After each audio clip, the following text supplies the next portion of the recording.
irascible and very loud Brent Leo Smith. Hello everyone. He has been at some time employed as a foghorn when the foghorn in Cape Town broke. That is toward the shifts off the coast, of course, and the much better looking half of the Leo Smith Patterson combination, Jamie Leo Smith, Patterson. I'm not, that was totally by mistake, everybody. Oh my That was goodness. not funny. Her hair is smelling Hi. like beautiful flowers.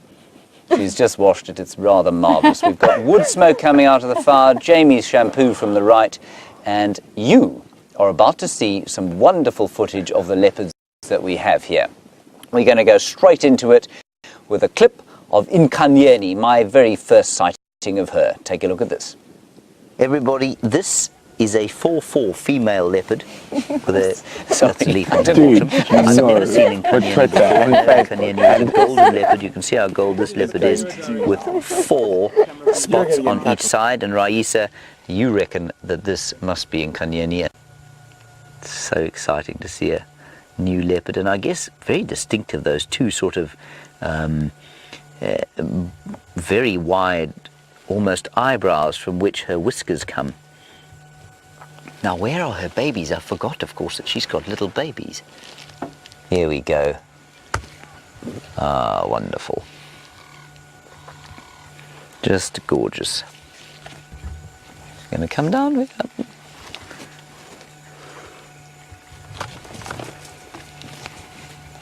She's small, hey? It's about the same size as Karula, I'd say. Astonishing sighting there, and look, we are just getting used to this Facebook Live thing, so you got us probably talking over that clip. We apologise. Sorry. We're very, very pleased that we didn't say anything too untoward. Anyway, Nkanyeni, you haven't seen Nkanyeni. I haven't seen her. I'm starting to feel a bit left out. Sorry for you. I'm the only person, I think, that hasn't seen her yet. It's a yet. Well, I thought I saw her, but it turned out to be Kandi. Ah, Yeah. yes. You've seen her Yes, with her cubs. yes, I've seen it 3 times now. 4. And the cubs? Once. Male and female? Male and female. Very, very cute. Male slightly bigger, slightly more bold, but both of them really relaxed around the vehicle, past 30 centimeters away from the tire, and actually went around. We didn't know where to look. We had a leopard cub on either side of us. It was a very special sighting, yes. These difficult decisions we have to make every day. There's very tough decisions to make. Anyway, my first sighting of her, and she is what we call a 4-4 female. I said that in the clip there, I think. And for some people, that's often quite confusing. It's basically, she's got 4 dots, 4 unique dots on either side of her face. And how you do it is you look at the leopard's face and you read it from left to right. And so she's 4-4, well, it doesn't matter, you can read that from right to left and it'll be exactly the same. But if you looked at Karula, for example, she is 3 on her right, our left, and 4 on the other side, and that's how you do it with the leopards. So that's the 4-4 leopard, and she is a noticeably different colour from the others, and of course, Brent, you and I have waxed lyrical about the lineage from which she comes. Your favourite leopard being? Shidulu, From the Sand River. Yes, and from the same lineage. Yeah. Yes. Now, those leopards are noticeably golder, for example, than Shadow and Tandi and Karula, which of course come from a sort of pale race. Where you used to be, up in Makalali? Much golder than Shadow. Similar So size, and a more common colour and bigger females? bigger. Yeah, bigger females. Okay, it wasn't because you were younger and smaller? Maybe. Maybe. It's the rivers. I have got rivers. so enormous sins. Yes. She hasn't really. You can see she's a waif. Okay. Okay. So that's Nkanyeni, and that's our new leopard on Cheetah Plains. Wonderful to see her. But on the way to Cheetah Plains the other day, of course, I was driving along and stopped, arrested by my attentions by Shanae of Nkoro, and she said, in her sort of New Zealand South African accent, she said, "Good news, Tandi's in the tree over there." So we drove along, and there she was. Have a look. What we have there, everybody, is a jackalberry tree on the way to Cheetah Plains. Now, a jackalberry tree in and of itself is quite an attractive thing, of course, but it is made infinitely more attractive by what one might find lying in the shady boughs of a jackalberry tree. And there is Tandi, daughter of Karula, sister of Shadow, and either very fat from a vast meal or quite possibly pregnant. Now this is very embarrassing, everybody, but I have to confess to you that it isn't a jackalberry tree, is it, Viam? No. It's a tamboti tree, isn't it? Oh, you know, I said that James found Tundi here, and we've just found Tundi here. We've got to be exceptionally careful, nice and still, no sudden movements, no loud breathing, just in case we interrupt the signal. But we do have a sleeping leopard in a glorious tamboti. So that was an amazing sighting. I really enjoyed that quite a lot, apart from the horrible misidentification of the tree. I'm so upset you got ahead of that before I could mention it. Yes, that's why That's why I opened up. Yes. Yes, it was very difficult to identify everybody, very cleverly disguised as a jackalberry.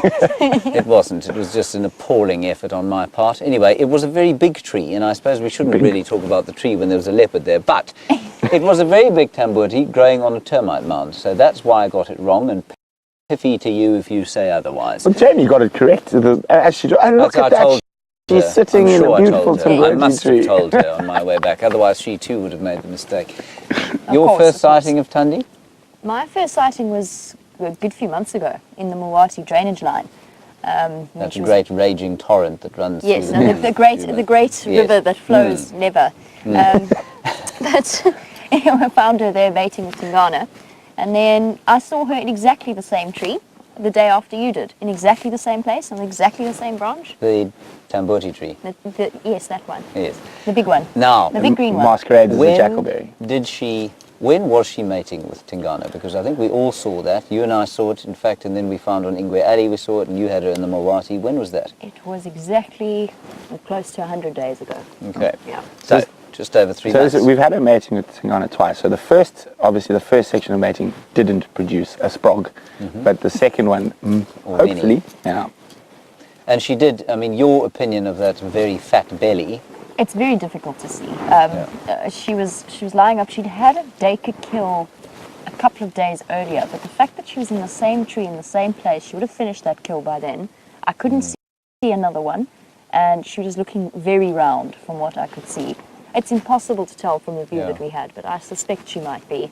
It is interesting to me that it's around a termite mound. Now, I haven't ever seen this, but you've seen leopards using termite mounds as dens, haven't you? Yep.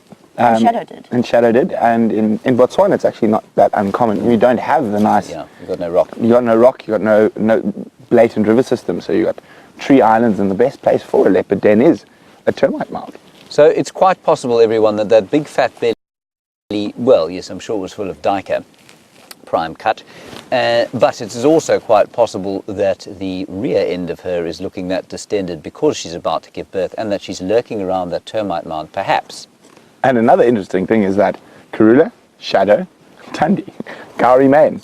Yes, that's actually very true. All on main roads if she true. decides to den there. That's the southern boundary of our, well, was the southern boundary of our traversing. Right, now on to the proud father of all these cubs. Well, I didn't see him the other day. Jamie had a wonderful sighting of the territorial. He's really established himself properly now. Have a look at Tingana telling us about himself. And Shamel has suggested that instead of looking concerned, Tingana looks somewhat relieved that he isn't having to deal with the attentions of so many.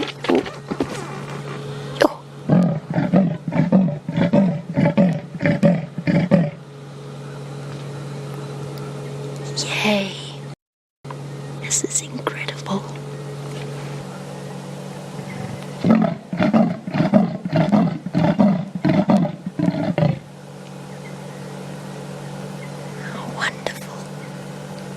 Really quite an extraordinary sighting, and in a way it made up for the month that he deserted us. And I say he deserted us, he was here during that month, we didn't find him. He went past the Djuma Dam camera, so you all got to have a lovely look at him in the middle of the night, and then he walked straight off the property. So that was the first time we had seen him in just over a month, and it was a truly enjoyable sighting. He really is, he's a beautiful leopard. He was all sort of head and shoulders and very little neck. He's got an enormous dewlap. He's like a prop forward. Yes, exactly. That's not a linebacker, the opposite of a linebacker in the States. One of those guys who bashes into the other guys. Now, Brent, you heard about Mvula the other day. Now, where is he?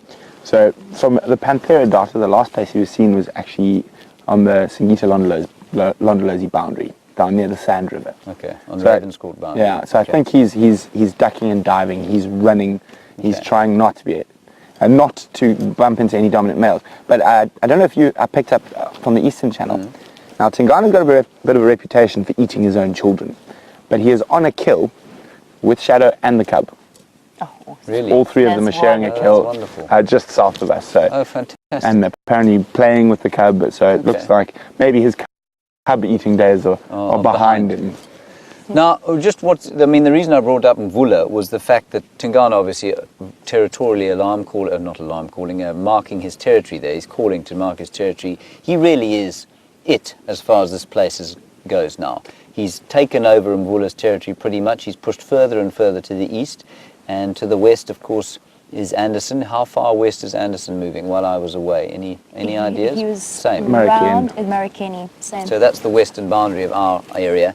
And Tingana is now basically it. And I don't know... It is my friend. It is your friend. My friend from the north. The ghost from the north. The ghost of the north. I think he might have got a little bit of a beating from Tingana, or at least But I had his tracks again. Did you? Yes. Brent, of course, fixates on these things, and that will be his now favourite for the next 3 months. Well, that's good to know, and with any luck, we'll find him again. The ghost of the north, a.k.a. Gijima, somewhere between 5 and 7 years, we think.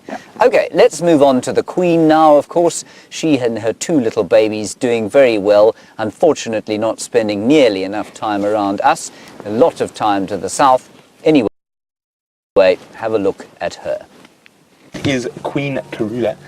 Both cubs are apparently here. I can't see the cubs at the moment, but we would normally just see a little bit of movement to a tail flick from the little ones. So they're probably also doing the same as she is and resting up. There it is. Look, there it is. There's the little one. And look at that. Look at that. Isn't that gorgeous?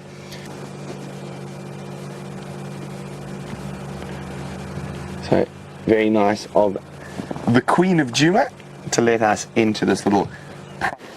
So it wasn't the greatest sighting we've had of her and those cubs this week, but at least we saw them, and both cubs were there and very well. And as James just mentioned, she's been spending a lot of time to the south. And I think the reason she went straight back south, and the one day she comes up, catches an impala, that night she gets hyena and a male lion robbing her of that carcass. So I think with the other predator densities at the moment, now that could change very easily. The lion densities in the south could start becoming a problem, and we might see her back in the north. But great to know the cubs are alive and well, so if she has to keep them to the south to keep them alive, we're not going to question her judgment. For the last little bit of the fireside chat, something we've been missing, and I know you all have, is Commander Bond on the guitar. Yes, well, thank you so much. I bought a new guitar, everybody. What's its name? Its name is John. John? Yes, it's named after John Butler. Yes. Some people call their guitars after ladies. I do not. Well, if I find a lady guitarist, I might find one eventually. Now, I wrote a song a while back called Owls. I printed it out today. I then did not put it in my guitar case, and I had another song here in my guitar case that I played a bride down the aisle with while I was on leave. I'm going to call it the universe telling me that I should play this song. It's called Kingdom Come by Coldplay, and the words, of course, are, "For you I'd wait till kingdom come," and I suppose that might apply to all of the leopards that we're seeing at the moment, which are not on our property.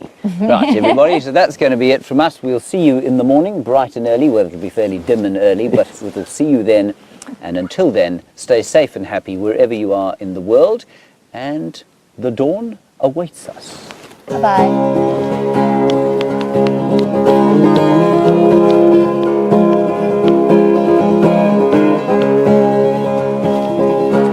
Steal my heart, I feel under the door. This is one of the words. Ah, yes. I feel my time is come. Let me in, unlock the door. I've never felt like this before, and the wheels just keep on turning. The drummer begins to drum. I don't know which way I'm going. I don't know which way I've come. For you I'd wait till kingdom come.